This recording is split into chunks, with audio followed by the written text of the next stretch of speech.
ایک مرتبہ خلیفہ ہارون رشید اپنی زوجہ زبیدہ کے ساتھ بازار سے گزر رہے تھے۔ انہوں نے دیکھا کہ حضرت بہلول رحمۃ اللہ علیہ جو کہ ولی اللہ تھے، انہوں نے وہاں پر کچے مٹی کے گھر بنا رکھے تھے اور وہاں پر دکان کے طور پر سجا رکھے تھے۔ وہ دونوں میاں بیوی وہاں رک گئے۔ ملکہ زبیدہ نے یہ پوچھا کہ یہ کیا چیز ہے؟ تو بہلول رحمۃ اللہ علیہ نے کہا کہ یہ جنت کے محل ہیں۔ تو حضرت بہلول نے کہا کہ یہ جنت کے محل ہیں۔ ملکہ زبیدہ نے پوچھا کہ اس محل کی قیمت کیا ہے؟ تو انہوں نے اس وقت دیکھا کہ اس کے گلے میں ایک ہار تھا۔ تو حضرت بہلول نے کہا کہ اس کی قیمت ایک ہار ہے۔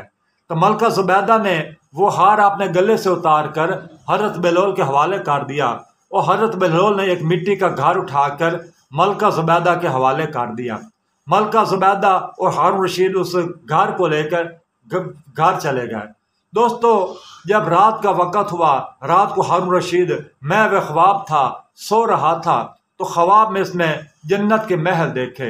ایک دروازے پر لکھا ہوتا کہ یہ ملکہ زبیدہ کا یہ گھر ہے۔ تو اس نے اس گھر میں داخل ہونا چاہا، تو کسی نے ندا دی کہ تم اس گھر میں داخل نہیں ہو سکتے، تم پہلے یہ محل دنیا سے خرید کر لاؤ۔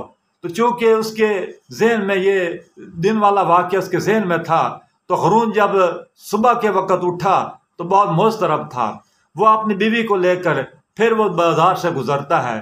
بازار سے گزرتا ہے تو وہاں پر دیکھتا ہے کہ حضرت بہلول رحمۃ اللہ علیہ نے وہ دوبارہ وہ مٹی کے وہ گھر سجائے ہوئے تھے۔ تو خلیفہ ہارون رشید نے ان سے پوچھا کہ یہ کیا چیز ہے؟ تو حضرت بہلول نے فرمایا کہ یہ جنت کے گھر ہیں۔ تو خلیفہ ہارون رشید نے کہا اب اس کی قیمت کیا ہے؟ تو حضرت بہلول نے کہا اس کی قیمت تیری آدھی سلطنت ہے، تو اپنی آدھی سلطنت مجھے دے دے اور پھر تجھے یہ گھر دوں گا۔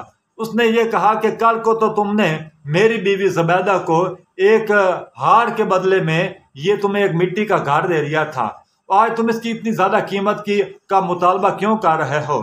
تو حضرت بہلول نے کہا کہ تم اب دیکھ کے رہے ہو، تمہاری بیوی نے جو کل سودا کیا تھا وہ بن دیکھ کے سودا کیا تھا، اس نے میری بات پہ اعتبار کیا تھا کہ یہ جنت کے محل ہیں، اور رات کو تمہیں وہ خواب میں بھی دکھایا دیا کہ کوئی جنت کے محل تھے، اور تم اب جو کچھ دیکھ رہے ہو، تم دیکھنے کے بعد اب میرے پاس آئے ہو، اب تمہارا عقل میں روشنی آئی ہے، اب تمہیں معلوم ہوا کہ یہ میں جو کچھ کہہ رہا تھا یہ سچ کہہ رہا تھا، اس لیے میں نے اس کی زیادہ قیمت بتائی ہے۔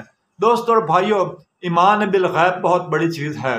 جن باتوں پر حضور پاک صلی اللہ علیہ وسلم نے خبر دی، صحابہ کرام نے ان پر مان و ان یقین کیا۔ آپ حضور پاک صلی اللہ علیہ وسلم کی کسی بات سے صحابہ کرام نے بالکل ہی اختلاف نہیں کیا۔ حضور پاک صلی اللہ علیہ وسلم جو فرماتے تھے صحابہ کرام اس پر مان و ان یقین رکھتے تھے۔